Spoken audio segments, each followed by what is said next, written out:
Though I haven't seen him on the screen for quite a while, Tucker Carlson is still the sworn enemy of mind pomposity, smugness, and groupthink. And no one will topple his position in my mind, but I still want to follow up in what he does and being able to discern things in religion and politics.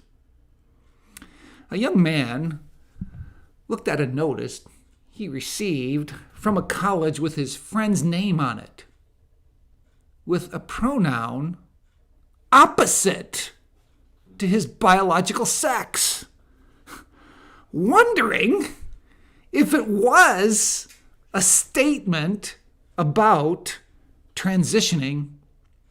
It turned out to be a typo.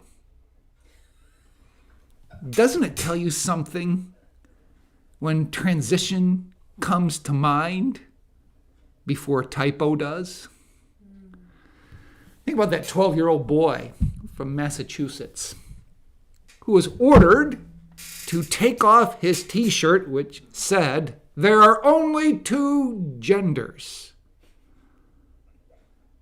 That clever boy came back with another T-shirt with wording partially penned on duct tape saying, "There are censored genders."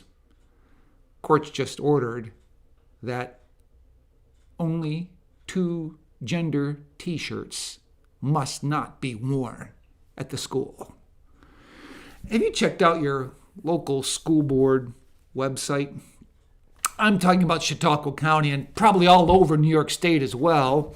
Under the school board tab on policies in the 7,000 section of the student policy, there you'll likely find strange terms such as cisgender, gender nonconformity, and transgender, defined in the language of the cultural Marxists, leftist gender ideologues, and LGBTQ. Controlling the language sets in motion control over policy. The control over policy is certainly not in the perceived boogeyman of Western civilization, also known as white supremacy, or those who believe in science and the Bible. The supremacy over policy is woke, not white. The supremacy is exerted in practice. The district must use preferred pronouns. The district must allow boys who identify as girls to compete in female sports, intramurals, and have access to female locker rooms. Is that common sense? Fair? Or right? Like gateway drugs, gender policies have a gateway function. They invite reading material for kids like the Gay BCs, 'Twas the Night Before Pride, or the kiddie porn book, Flame, to enter. I'm not saying that they're there in our Chautauqua County schools, but they're there in Erie County schools just north of Chautauqua. So though they're not there in Chautauqua County schools, the gateway is open. What's more, the massive and sweeping changes in language and policy show a seismic power shift in education on the side of the cultural Marxists, LGBTQ, and leftist groupies who see themselves as victims and oppressed. If they're oppressed, how can they have so much power? Target is coming to Jamestown, backed by corporate big hitters like BlackRock and Vanguard, investing heavily in support of their overt sexualized agenda. Target's recent clothing line sends a subtle message to bend the minds of children sexually. Will that clothing, including females' swimwear with pouches for a male's genitalia, be coming to town too? June, if you haven't noticed, is not Christian Heritage Month, but a month for celebrating one of the 7 deadly sins, pride. From ancient Israelite history, surrounding pagan cultures followed false gods like Asherah, who had the power to transition men into women. She herself could change into a fake female or change into a fake male, and her priests dressed as fake females.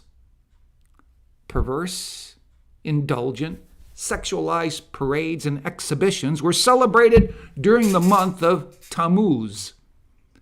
That's the month we know of as June. Pride Month and false god oversexed festivals for Asherah bear a strong resemblance. As it perverts sex, it inverts society. It's in the language, policy, and practices at schools and in politics.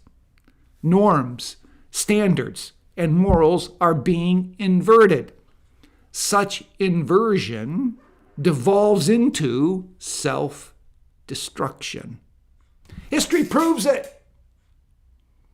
Dr. Michael Horton of social media writes, or Sola Media writes, while secularization is a perverse ideology that seeks to exclude religion and faith from public life, it doesn't destroy religion. It relocates it. It doesn't eliminate theology. It offers new gods. It doesn't disenchant us. It allures us with spirituality wherever we look. Pagan spirituality is not new. Every age has a new form of it for the church to contend with.